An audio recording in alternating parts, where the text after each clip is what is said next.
Hello बच्चों, नमस्कार। आज मैं क्लास 11th फिजिक्स में बहुत ही इम्पॉर्टेंट टॉपिक डिस्कस करूंगा, सदिश और अदिश राशियां, वेक्टर्स एंड स्केलर्स। इसको समझने के पहले हमें मालूम होना चाहिए कि भौतिक राशियां किसे कहते हैं। भौतिक राशियां, फिजिकल क्वांटिटीज,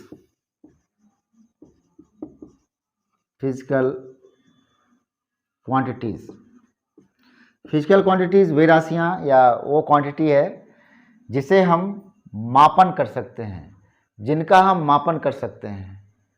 भौतिकी की सहायता से हमारे पास टूल्स हैं और उनका मापन किया जाए, वे सारी की सारी राशियाँ क्या कहलाती हैं? भौतिक राशियाँ कहलाती हैं। भौतिक राशियाँ हमारे चारों तरफ वातावरण में पड़ी हुई हैं, उनमें आपस में इंटरेक्शन करके हम नई नई राशियों का निर्माण कर लेते हैं। मोस्टली भौतिक राशियों को 3 भागों में बांटा गया है: सदिश राशि, अदिश राशि और तीसरा है tensor. Vector, scalars and tensors.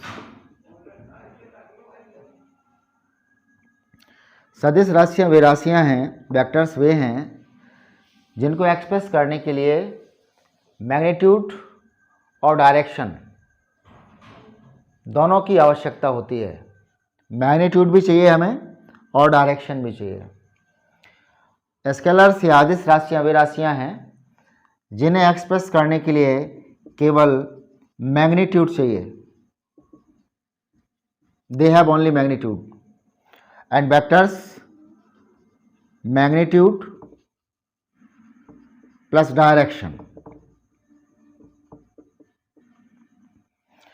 और टेंसर्स ये अपने सिलेबस में नहीं है, लेकिन फिजिक्स के स्टूडेंट हमें जानना चाहिए।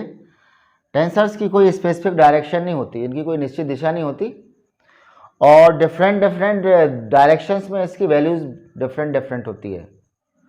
मतलब डिफरेंट डायरेक्शंस भी होती है और डिफरेंट इसके मैग्नीट्यूड्स भी होते हैं। तो हमारे जो सिलेबस में है मोस्टली अपन को पढ़ना है सदिश राशियाँ और अदिश राशियाँ। भौतिक में सदिश राशि के कुछ उदाहरण हैं: विस्थापन या डिस्प्लेसमेंट,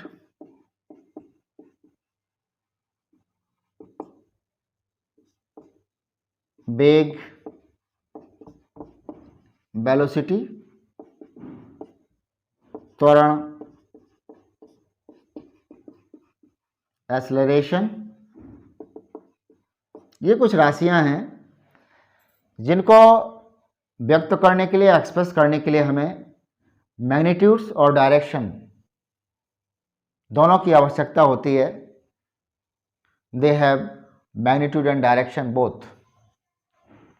हम विस्थापन को, सदिश राशि है, वेक्टर्स है, इसका कॉन्सेप्ट समझने के लिए सपोज करिए यहाँ हमारा कोई प्रारंभिक बिंदु है, इनिशियल पॉइंट है, और हम यहाँ पॉइंट बी पर जो अंतिम बिंदु है, टर्मिनल पॉइंट है, वहाँ पहुँचना चाहते हैं। तो बी तक के जाने के रास्ते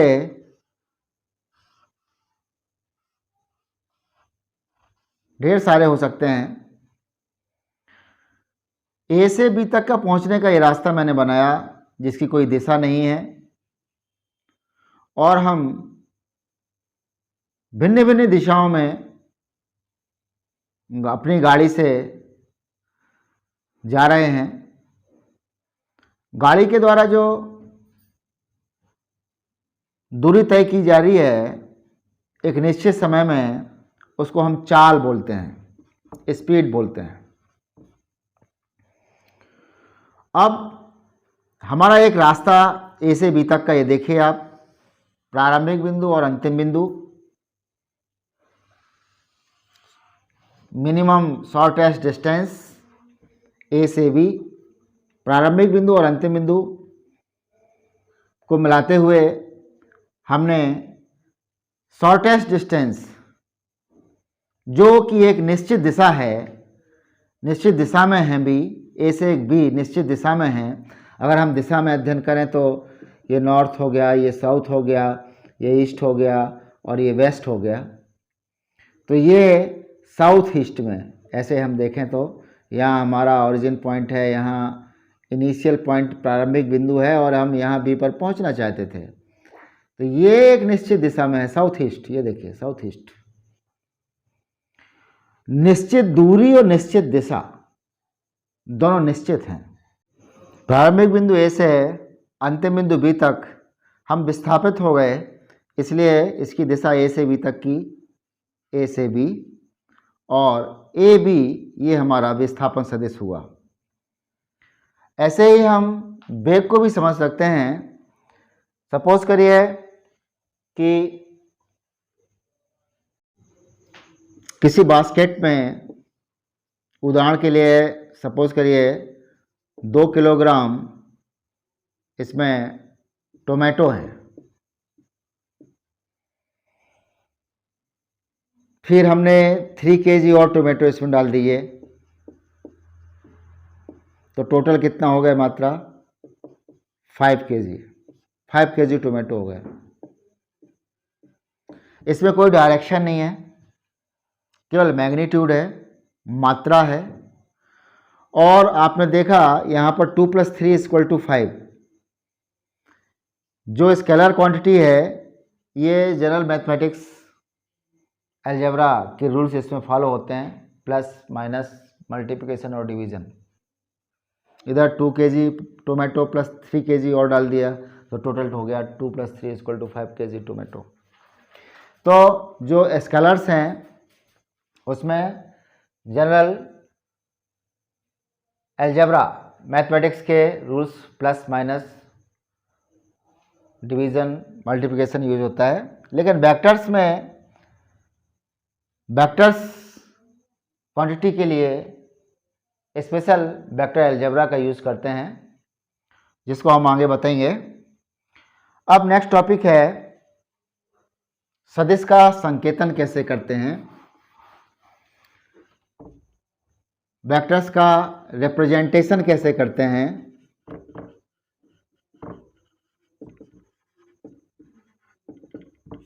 संकेतन, वेक्टर्स का रिप्रेजेंटेशन किसी अंग्रेजी के अक्षर, बोल्ड अक्षर या मोटा अक्षर, उदाहरण से ए ले लो आप, एग्जाम्पल के लिए ए, या फिर हम किसी अक्षर ए पर तीर लगा करके इसको रिप्रेजेंट करते हैं। तो या तो बोल्ड अक्षर या फिर किसी अक्षर पर हम क्या लगा दें, एक तीर लगा दें। ये दो तरीके से संकेतन किया जाता है, लेकिन आज जो यूज करते हैं हम वो ऊपर तीर लगा करके ही व्यक्त करते हैं किसी भी सदिश राशि को। दूसरा है ग्राफीय संकेतन। ग्राफीय संकेतन से हम कैसे, सपोज करिए मान लीजिए कि किसी वस्तु का वेग जो है 5 किलोमीटर प्रति घंटा उत्तर दिशा में है, जा रही है कोई वस्तु 5 किलोमीटर प्रति घंटे की चाल से उत्तर दिशा में जा रही है, तो उसका वेग क्या हो जाएगा, भी, ये भी बराबर कितना हो जाएगा, 5 किलोमीटर प्रति घंटा। ये देखिए, तो हम ग्राफ में कैसे संकेतन करते हैं, उत्तर दिशा में हमने 1 2 3 4 5, ये 1 मीटर ले लिया, ये 2 मीटर, ये 3 मीटर, ये 4 5। तो ये जो, ये देखिए इसकी जो हाइट, इसकी लेंथ जो आई, ये प्रारंभिक बिंदु से ये इतनी ही दूरी का, मात्रा का हमने वेक्टर्स को ड्रा कर दिया। लेकिन उत्तर दिशा में है, इसलिए हमने उत्तर दिशा में, ये देखिए उत्तर दिशा में इस वेग का मान 5 किलोमीटर प्रति घंटा। ये देखिए उत्तर दिशा में बिल्कुल उतनी ही लंबाई का हमने ये एक तीर खींचा। इस तीर का जो ये भाग है, ये भाग इसके मात्रा को व्यक्त करता है, और जो ये हेड है ये इसकी दिशा को व्यक्त करता है। ये बहुत ही बात समझने वाली है। इसको हम इनिशियल या प्रारंभिक बिंदु या टेल या पाद हिंदी में बोलते हैं, और इसको हम हेड या फिर शीर्ष बोलते हैं। टेल और हेड की जो लंबाई है वो सदिश के परिमाण को व्यक्त करती है, मात्रा को व्यक्त करती है।